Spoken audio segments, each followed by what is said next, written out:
Welcome back, Benchwarmers. We're here for episode 4 of the Blueprint. After grabbing our first win last week, we were hoping to get another one this past weekend.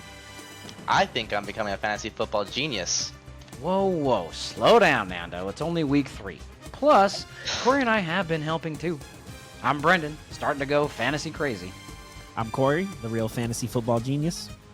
I'm Nando, the wannabe star player, and this is our view from the bench. Before we get started, if you're not already, don't forget to subscribe to the channel and hit that notification bell so you never miss any one of the new episodes. Also, if you could please do us the favor, if you like what you see here, please don't forget to smash that like button. Smash it for us, come on. It's free. It's free for you, it's free for us. Helps out the channel a lot more than you probably think. Hell yeah. I think we might have some good news today. Woo! Okay, let me start off this episode by saying that's my bad. Okay, that's my bad. I have this weird rule that I learned about like 2-3 years ago through fantasy football that there's some people that it doesn't really matter who they're playing. You just play them. I forgot that rule in last week's episode where we decided to sit Kyron Williams against the scary Niners defense, where he just went off and had 3 touchdowns over 100 yards. And so we won't be making that mistake. That's on me, Nando. Luckily, it didn't come back to bite us in the ass, and we still got a dub this week. What do you think, Nando? You get why I said that, but you also understand my rule, right? Yes, I do understand, especially when he scored us 30 points. Sorry. And no one else on my roster got close to that besides Joe Burrow and Zach Charbonnet, who we just picked up. Yeah, that honestly, it was Charbonnet that I feel kind of saved us, and because that was kind of my idea as well. I'm happy that I didn't completely blow it by making sure we sat Kyron. But Corey, you kind of were with me a little bit, but we need to remember some people it doesn't matter, right? Yeah, unfortunately. And you know the worst part about it is everything we read into and tried, like your sit or start thing, like everything told us Kyron, but then you and I just but the Niners are so good. Like, there's no way. And then, yeah, he would have known he's going to go off like that. So, you know, it's fantasy. It happens. One week some guys are really good, and the next week they're not. Like, we've had some stinkers as well. So, it happens. We'll be fine. Like you said, it didn't ultimately hurt us. Still got the win. So, 2-1. Let's keep working on it and see what else we can do. Yeah, we got lucky for sure, but I'll take it. Right now, we'll show up on the board the week 3 matchup or final matchup, I guess you could say. As you can see, man, Charbonnet, even though we didn't get the 30 points we should have from Kyron, Charbonnet pulled through with the 24 out of nowhere. And then James Cook doing what he does. That Buffalo offense looked crazy. Luckily, he snagged one of the touchdowns because I know Josh Allen was going crazy that week. But those are the 2 that held us up. Any comments you have on these players so far, Nando? Oof, yeah, these players, they pulled through for me. I was at Disneyland reading these scores, hoping that everything was going great. I had my brother tuning me in on the Raiders game because, we're all Raiders fans in the family.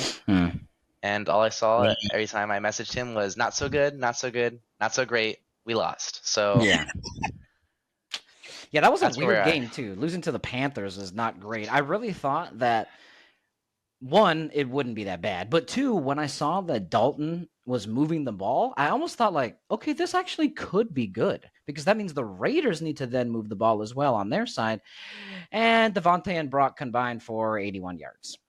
So it wasn't perfect, but again, 1 week, hoping the Raiders can bounce back. Antonio Pierce looked pissed off with some of the effort. So I'm hoping that the Adams, Minshew, and Bowers can go back. But Nando, you were right. We were kind of on the borderline of playing Bowers or playing Mark Andrews. And thank goodness. I mean, it may not have affected the win, but thank goodness you picked Bowers because Andrews got a whole lot of 0. Absolutely nothing. That wasn't a great one. But, yeah. It's weird, too, because, like, we don't really know the Andrews situation. Like, he was so good for the first couple of years in Baltimore, and all of a sudden it's just like nothing. So I don't really quite understand what's going on over there. And, I have to admit, last night watching the Bengals game, obviously I knew Burrow was the quarterback for our team. So I was like, all right, cool. Burrow's doing work. He's doing good. I forgot we let go of Zach Moss. Like, we had him and let him go. Yeah. As he's doing work, I'm like, yeah, go Zach Moss. And then I realized we were playing him. We were playing Zach Moss. So it's okay. Joe Burrow took care of business. No problem. We're all good. But I kind of overthought it a little bit last night when I was watching the game. So you got to remember.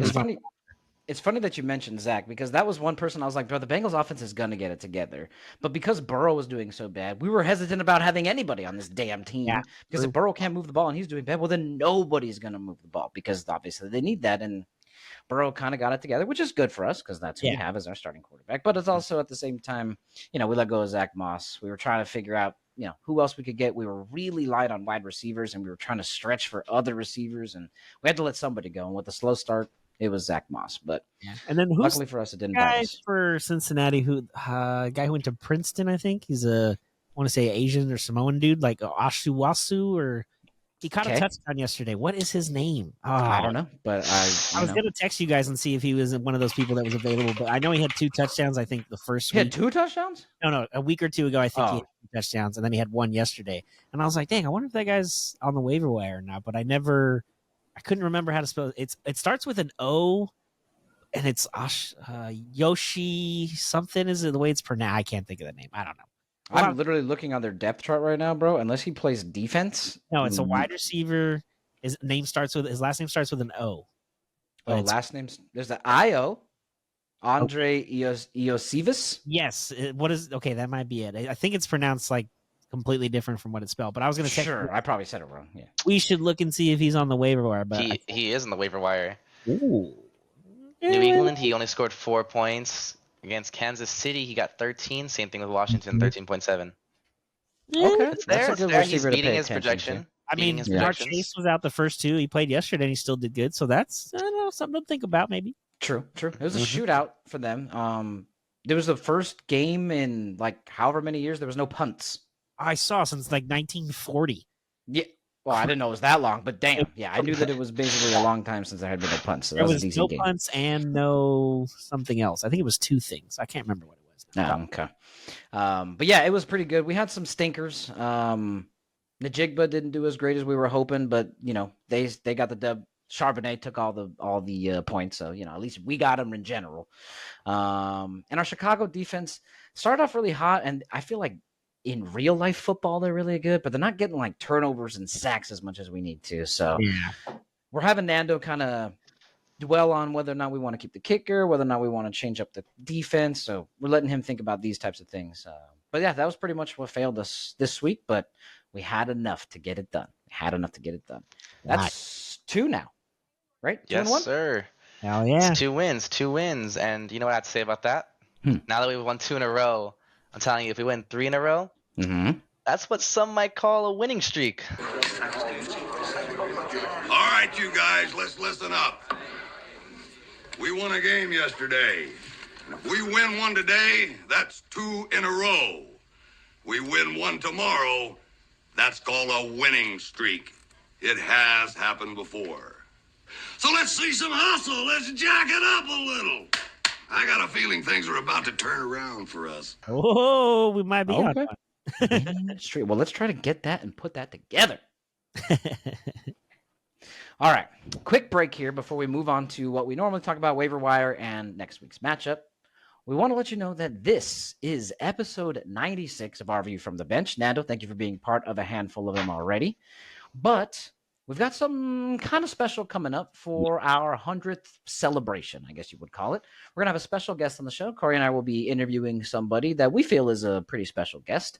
So we're excited for that. We don't have a date. Oh, no, we do have a date. We're interviewing him on the 3rd, so we might have that up by the 4th or 5th, right, of October?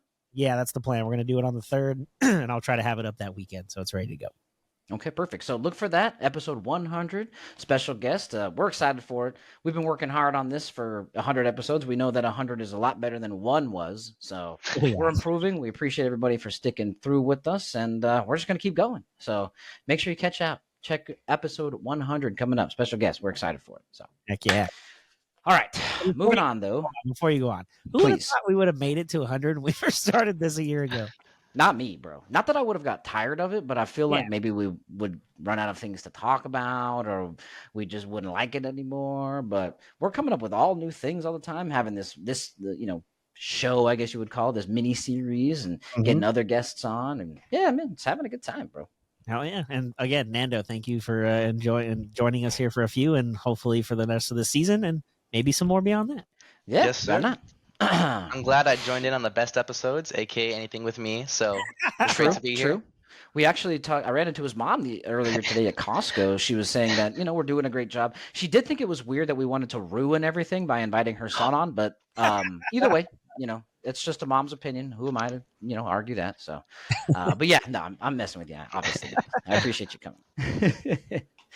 All right, moving on though to the waiver wire. Let's see. Oh, wait, we might be good for once. Actually, I think we are. I know that Nando and I were talking about it. Corey, us three met last night. Nando, when we were looking down the list, man, there wasn't really much, at least not enough to pull the trigger on giving up what we have, right?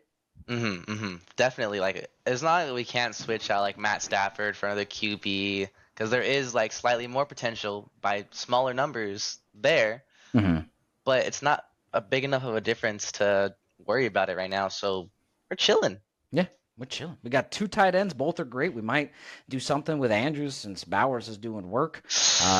Receivers seem to be okay right now. Our running backs are set. As long as I don't tell us to sit Kyron Williams anymore, then we should be okay for that. So our waiver wire is looking a little bit empty. Make sure you stay tuned for the episode later this week where we show our final week 4 matchup. We're going to show it in here in a moment because we might have something cooking. Like I said, Mark Andrews is a little bit hot in our hands. I don't know if we need to keep him. Let's tune back in, see what we got in store for you.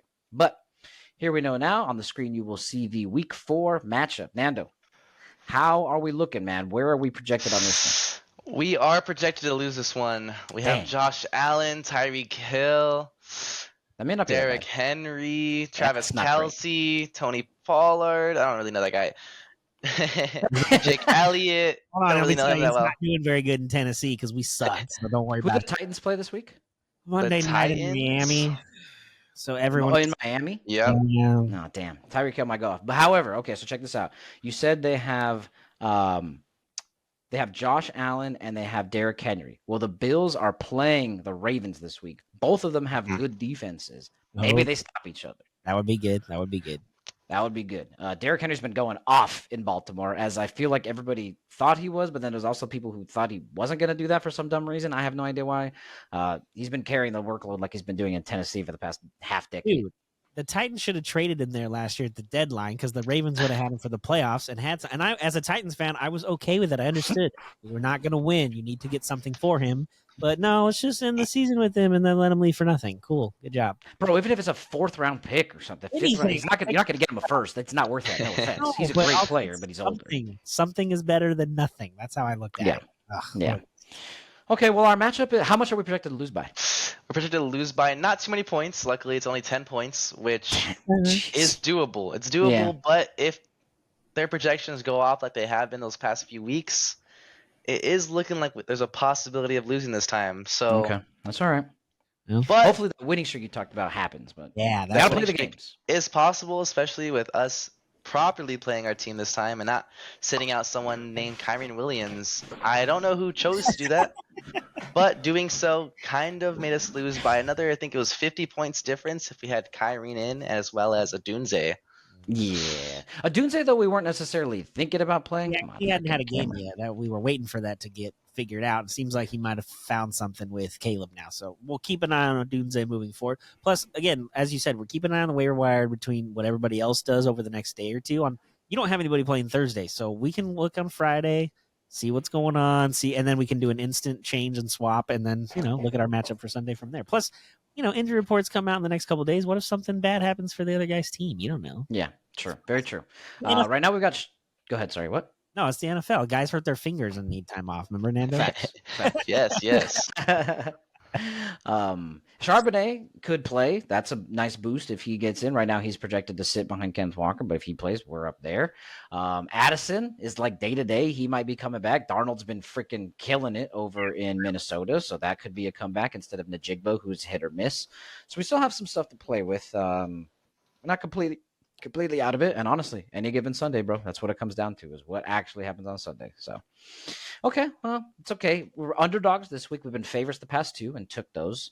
Underdogs this week, but anything is possible. Anything is possible. How you feeling about it, though, Nando? I know down 10, but we can still have some confidence, right? I'm feeling still pretty confident. Looking at his full team, I think it's just been based off of either a lot of luck or big plays that have been happening. Josh There's Allen's been a been lot. doing There's work. been a lot of things that have just been not making as much sense. I thought Vegas was going to win against Carolina, but True. we Thought they lost. were going to lose against Baltimore. That didn't happen. Like, to your point, bro, the NFL season has been projections are nuts. just everywhere this year. So Yeah. That's a just good point. hoping it works out. All right. Well, you know what? We'll check back in. Again, check back in later. We'll have another episode this week Corey and I talk about. We'll do our news break, of course, bringing Nando in for the final week 4 matchup. See if we had to move anybody up or move anybody into the lineup. Make sure you check back in for that. Final thoughts, Corey, Nando?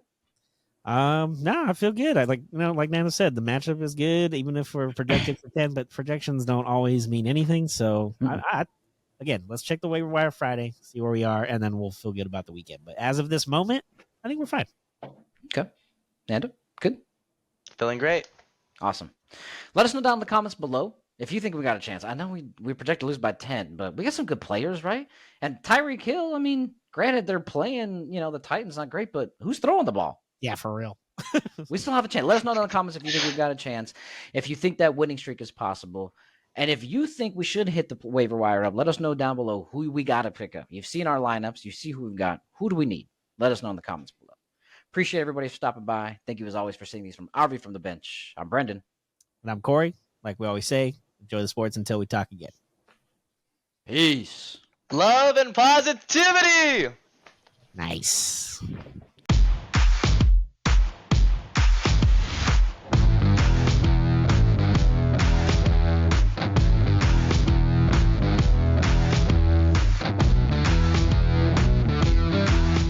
This was a Sycamore 4th Studios production.